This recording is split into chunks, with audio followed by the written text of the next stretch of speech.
Hey guys, what's going on? It's Jeff from Urban Condo Spaces. Okay, so I'm in that brand new loft listing that I told you about a couple weeks ago. Really, really cool space.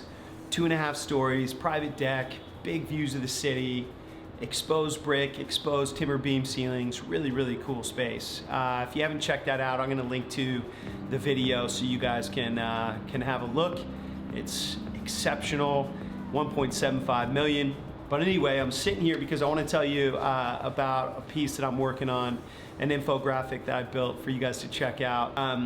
It's 4 things that you might not know about Pioneer Square. So for anyone that is a Seattleite, you know, some of these things you might have heard over the course of living here, but for those of you that aren't from here, some kind of interesting things that you wouldn't know. One is that Pioneer Square has the longest ongoing art walk in the country. So back in 1881, that would have been a long time ago.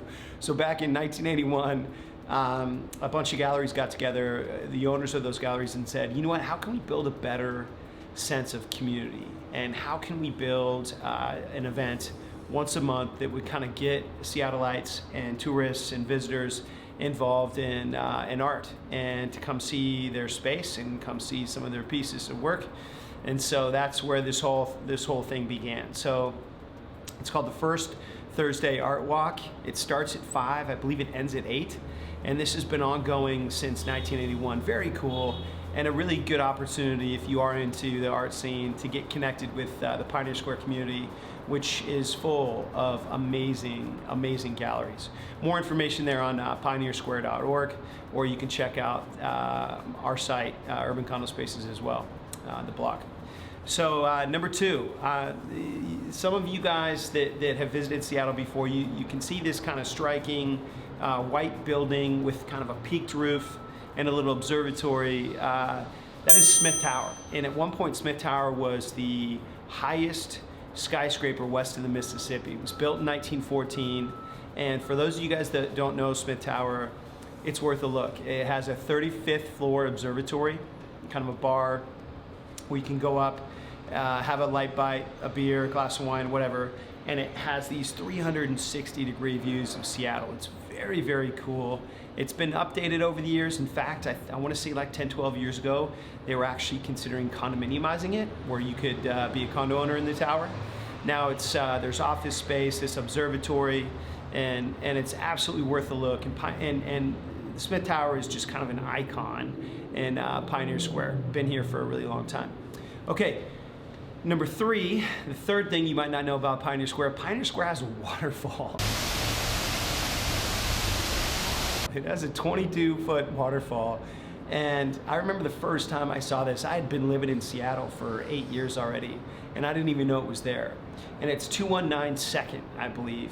And it's just kind of a really cool place during the summer to read a book, or to bring a friend, or to grab a cup of coffee, but kind of an interesting thing to have in the middle of the city, especially a neighborhood like Pioneer Square. But there is, in fact, a waterfall.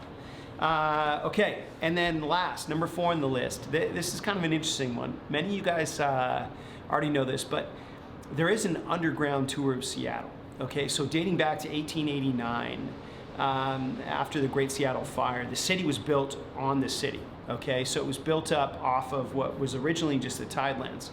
And that has kind of created this vacated space underneath what currently is the city of Seattle right now that you can tour. There's a couple different tour companies. The majority of them are right there at basically First and Yesler, and I'll link those to the video as well. But you can literally go underground and see old storefronts and old corridors and areas of the city that used to exist before what you see in the city now. So kind of an interesting tidbit that you might not have known about Seattle. All right, so outside of those 4 little tidbits that I shared with you that of things you might not have known about Pioneer Square, what you should know, and what you will know if you get to know this neighborhood, is that it's very cool. It's very dynamic. Okay, there's incredible restaurants, really great coffee shops. parks, Occidental Park, and a few others that are really kind of incredible during the summer. They'll host concert series, and there's games that you can play if you bring yourself and your family. Pioneer Square is certainly unique. You know, it's one of those neighborhoods in Seattle, one of the oldest neighborhoods in Seattle, where the first settlers came and really kind of set up shop. And then since the Great Seattle Fire, you saw all this masonry and brick and these beautiful old warehouse buildings that, like the one I'm sitting in now, that have been converted. And so it's definitely a neighborhood worth checking out. You know, I hope I get the opportunity at one point to meet some of you guys and maybe even show you around. You're in between downtown and the Stadium District, which we call SoDo. And so the location is incredible. It generally attracts a lot of folks from the East Coast that move to Seattle, and that's just because this kind of neighborhood, this kind of history is much more, they're much more familiar with, like if you came from Boston or New York or DC. And it has a lot of appeal because you just don't get spaces like this everywhere else in the city. Seattle's kind of too young, too new. So anyway, I hope you enjoyed those 4 things about Pioneer Square that you might not have known. I love producing content like this with you guys and sharing.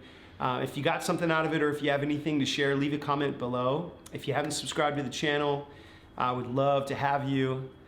Thanks for watching, guys, and we'll see you on the next one.